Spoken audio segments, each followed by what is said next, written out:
In December 1962, a failed uprising known as the Brunei Revolt erupted in the British Protectorate of Brunei, located on the island of Borneo. It was led by the Brunei People's Party, PRB, under AM Azahari, who opposed the Sultan's rule and British influence. Shell oil secretly controlled Brunei's entire economy, while the Sultan lived in luxury and his people demanded democracy. The 1962 Brunei Revolt wasn't just about independence, it was about who really owned the oil beneath their feet.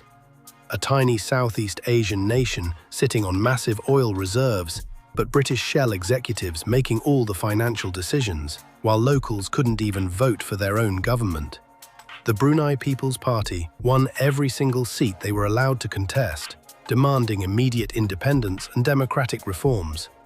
But here's where it gets wild.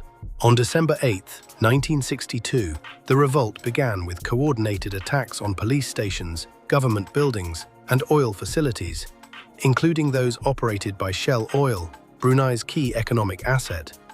The rebels hoped to seize the Sultan and force political change.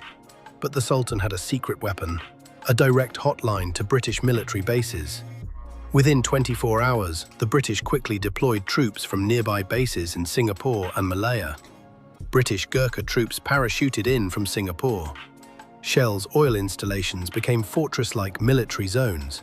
The rebels, armed mostly with rifles and homemade weapons, couldn't match professional soldiers with air support. The revolt collapsed in 5 days, but here's the crazy part. Shell kept pumping oil like nothing happened while hundreds of rebels fled to the jungle to continue guerrilla warfare for years. The Sultan stayed in power, democracy was shelved indefinitely, and Brunei remained under British protection until 1984.